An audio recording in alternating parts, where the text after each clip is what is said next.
Welcome to the CBS Eye on Money show. It is Thursday, September 15th. And when this airs, I will be on my way to the Cycle for the Cause ride, Mark. So I will be on the ride up to Massachusetts. And Friday, which will be tomorrow for all of you guys, it will be the beginning of the 3-day, 275-mile ride for the cause. So if you're listening to this and you feel like you just want to say a little like, here's $5, Jill, keep going, that would be great. It's right on the front page of our website. It's going to come down after this ride is over. I think it's probably going to end up coming down as of tomorrow, as of like the day that the ride starts. But the Cycle for the Cause fundraiser is still active, and you will find it at the front door of the JillOnMoney.com website. So what are you going to do while I'm riding 275 miles, Mark? Are you going to check in with me? You nervous? I'm going to go to my local establishment and have a couple pints of beer. You were in training, Mark, for that while you were away this past August. Oh my God! Let me tell you, when I was in England, I drank so much beer, it's ridiculous. It's a little warm, though, no? Yeah, but I love a good cask ale, and I met up a couple nights with a couple different friends, and oh my God, had way too many drinks. I mean, that's kind of cool. That's pretty awesome. I'm glad that you had that time. I'm glad that you've created your training, which is excellent. You had to do that, which is very good. So when we get into it with you guys, what is really helpful is that you have like a semblance of like where we're going when we ask you financial questions. So if you've got financial questions that are brewing and you want to talk to us, you go to JillOnMoney.com, click on the Contact Us button. You let us know if you want to come on the air live. And if you do, just if you know I'm going to ask you like how much do you earn and what are your goals and what are we trying to accomplish and what are your assets? And so those are the kinds of things. And of course, we'll always ask you about your estate planning. So if you haven't done it, it's okay. We'll try to figure out how we can help nudge you along. Okay? Because I think, Mark, it's not so great to be like, do it without saying like, well, why aren't you doing it? I think we have to come into the place of like, well, wait a second. What's preventing you from doing it? And it's usually something that's like, we can't figure out where the kids go, or I don't know. What do you think is the biggest barricade? What is the biggest barricade? Oftentimes I think it's a topic that people don't want to deal with. Yeah. I know. It's just a bummer, right? It's just really a bummer because people are like, oh, I don't want to have to deal with, I don't know. But then, so Mark knows this, like I literally have 3 dear friends who all got cancer diagnoses in the last 45 days. And shockingly, 2 of them have no estate documents done. And they're at the age where they should have done it. And it's just such an awful thing to go through the process of doing your estate planning when you get this terrible diagnosis, right? It's so much, like that's the part that's so horrible for me, which is like kind of like would rather do this when the blank has not hit the fan. So if you're having a problem with that, we'd love to hear from you. We will hold your hands. I promise I'll make you feel slightly guilty, but I'll also make you feel like you can do it. All right. So just go to JillOnMoney.com, click the Contact Us button. Now, today, Mark, this is fun. We've got a recidivist listener who is going to come on the air with us. His name is Richard. He's from Southern California.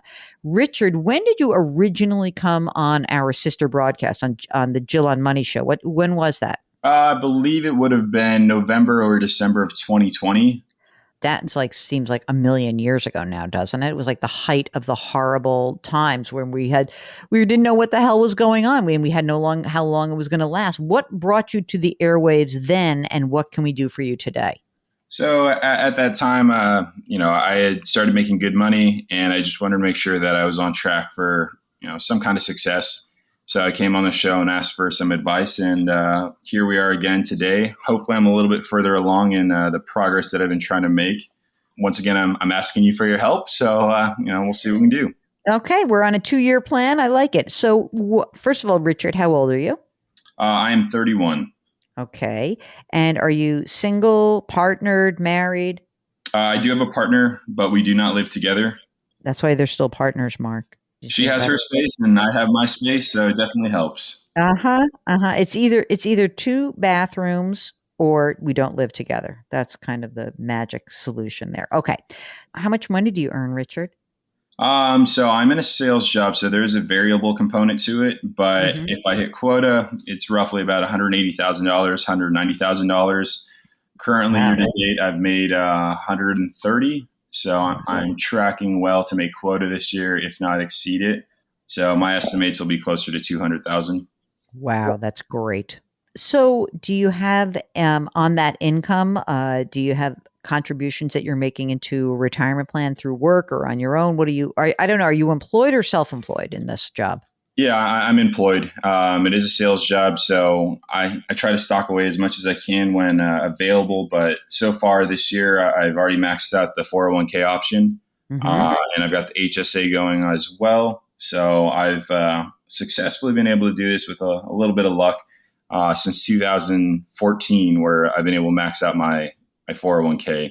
So if I can keep Awesome. that up for a couple more years, I'll have a nice little runway to have the retirement portfolio grow.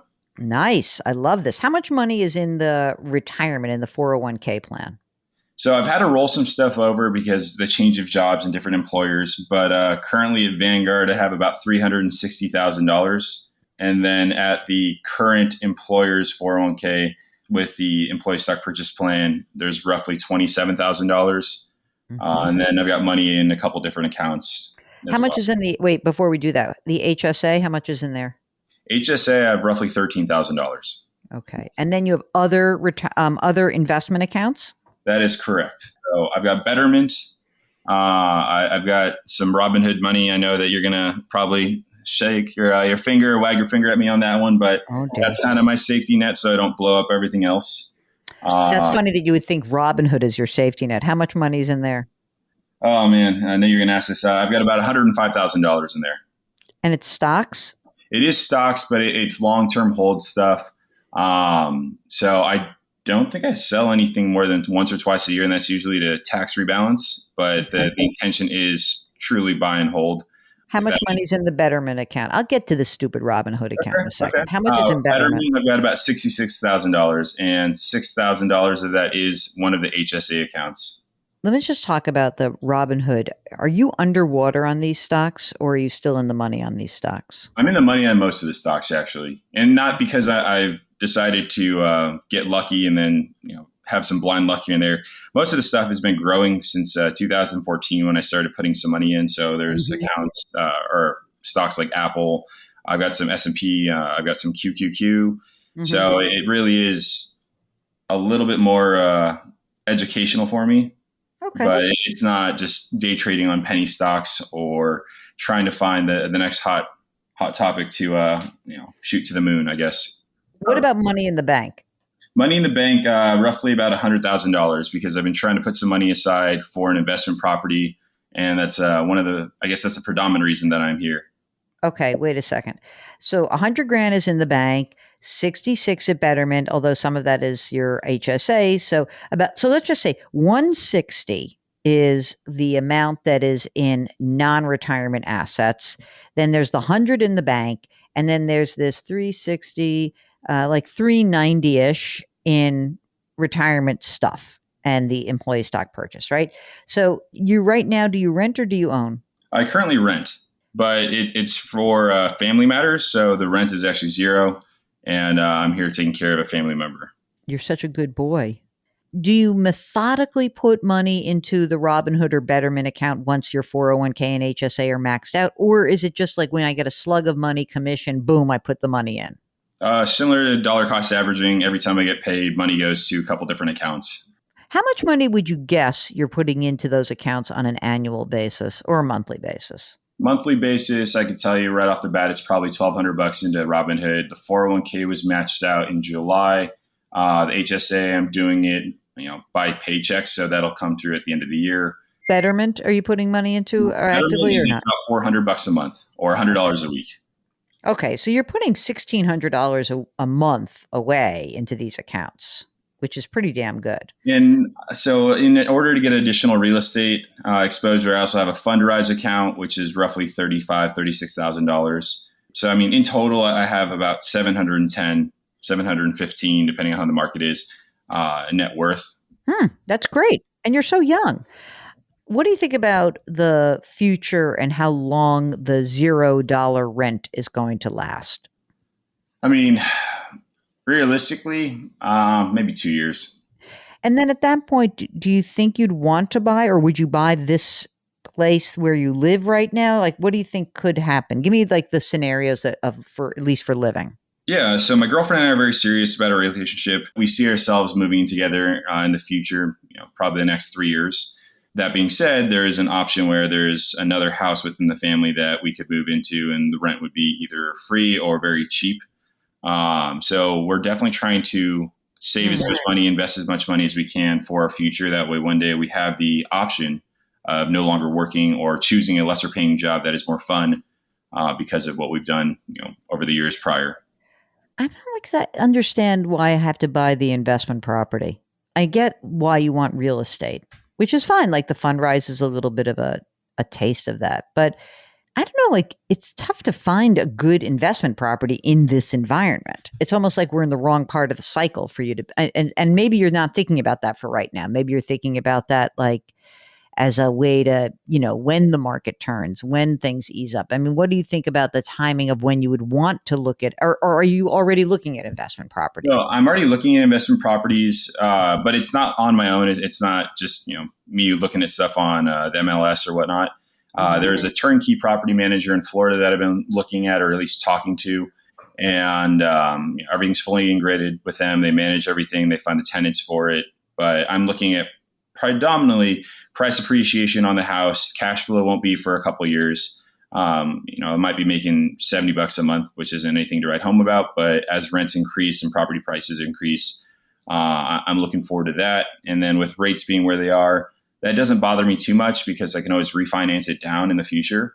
But I don't know what the market's going to look like 3 to 6 months from now or 12 months from now. But I feel that I'm comfortable taking on this additional debt and understanding that it may not reward myself for another 5 years. Mark, what do you think about this? It's not my cup of tea, but I get the sense that, us telling him to invest in a brokerage account and use index funds is probably not going to go over well. I know. Like, what do you think about that? If you knew that we were going to say that, so you listened to us. So what do you think about that idea of like, why do we have to do this investment thing right now? Yeah, of course. I don't have a real answer. I'd like to tell you that this is why I'm not doing something. But I guess predominantly I'm looking for like the price appreciation that's hopefully going to give me better returns than just but the price appreciation, you're in the wrong part of the cycle for price appreciation. You know what I mean? Like we've already just had a 20% pop on a year over year basis, probably a 35% pop in the last 2 years. So like, it's like, talk to me when we're in in a crapo recession and you have some opportunity. Like, I don't see why you would do this now. I understand the desire to like want to do this, but I don't know. Like, I feel like why now? That's where I land. Even though I know I'm not supposed to do market timing. It's like silly it would be silly to ignore the fact that we've just had this wild run up in real estate prices. And without a gun to your head, I think that I might be much more inclined to say like, hey, you know what? In 2 or 3 more years when you guys are living together, let's see where you are. Maybe you do want to buy a house then. Maybe like be living rent free as possible. Maybe it's not. Maybe we buy a home that is in the family. Or I'm not even sure about this, but I just put this out there as like, I don't know. I don't see why we have to worry about like buying the top of a market right now. Because I don't think you're going to get, the whole real estate and the appreciation is like, it's just appreciation, but it's also income. It's like 2 components. And if the income part is not there, even in the short term, I don't see why the appreciation would be there. I'm not saying that real estate's a bad investment for everyone listening. I just think that given all the great stuff going on in your life, I don't see why we would want to tie up money in an investment property today, unless someone turned around to you and said, oh, listen, this family property is here and we're going to give you a great deal on it and like pull the trigger right now. I'm pretty conservative by nature, so it's definitely resonating. And if I didn't want to listen to your guys' thoughts or opinions on it, I wouldn't have reached out to you guys. Would you have to spend that whole $100,000 to do this? No. So the properties that I'm looking at are closer to like $180,000 range. So 30% down closing costs, it would probably be $70,000. I mean, it's not that much money overall. I still think the premise is that, like, why am I buying into a market? It's like you calling me up last November and being like, I want to buy tech stocks that are up a gazillion percent. And I look at the chart and I look at the timing and I look at this and I'm like, well, why not buy other things that are relatively better value? That's how I come at this. And the property would be in Florida? Yes. Are you from Florida? Do you have any ties to Florida? No ties to Florida. I don't know why I'm feeling like negative about this, but I'm going on the record saying I feel negative. And Richard, you're going to do what you want to do. I get it, but I don't think this is in your best interest. So with that money, would you say that I should just keep building it up on the side for a potential, primary house in the future, or would you put it? Where would you park it besides? Maybe S&P 500 index would be your best. Yeah. Option. I would say like like some blended approach that either, in that Robinhood account, you've got an S&P 500 fund. You should probably buy a little bond fund. You should have the money in there, build it up, keep the money that you need. I mean, if you're really not going to need this for 2 or 3 years, then I would kind of just be a little bit more measured. I wouldn't be 90% in individual stocks. I think that I would be like 50-50. And put it this way, I feel a lot more comfortable buying stocks today, even if they go down by another 30%. We've already had like a sell-off that has gone on this whole year, So I do feel like I personally think you're in a better position to have appreciation in that scenario. I just do. It's like very funny. This is a funny question to me because I usually love the idea of like, let's buy real estate and let's do long term. And I like this kind of thing. But I just feel like the time in the cycle is just not great. So that's where I come. And plus, like if you told me like, oh, I found something in the neighborhood where we live and we're interested in buying it and renting it out, I would be more on board with that. But I'm not so crazy about dealing with this person across the country in a place that you're not that familiar with. That also kind of throws me off. Me too. I'm with you. I'm totally with you. All right.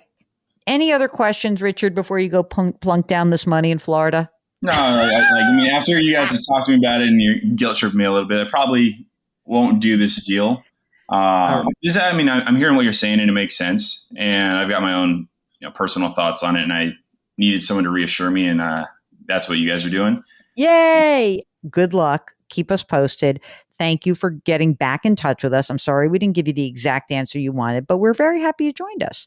If you, like Richard, are saving money like crazy, or maybe you're thinking about doing something big with real estate, or maybe you just want questions answered about, how do you manage finances separately or together, whatever it is, just go to JillOnMoney.com. Click the Contact Us button and let us know how we can help you out. Do also make sure that you check the box that says you want to come on the program because then Mark will do all of the hard work. So you can follow us wherever you find your favorite podcast. Do check out our other program. It's called Jill on Money. And when you're on our website, sign up for the free weekly newsletter. It's really fun. Also on our website, you're going to see that you can do something else that's really fun. You can actually pre-order the book, The Great Money Reset, Change Your Work, Change Your Wealth, Change Your Life. Yeah, I banged that out this year. All right, so that is it. That is the program. Mark Talercio, that guy, he is the co-host. He is the executive producer of My Life. We are distributed by Paramount Global. We drop our episodes every Tuesday and Thursday. Put your hands metaphorically on someone's back. Curiosity, compassion, community. Thanks for listening. We'll talk to you next week.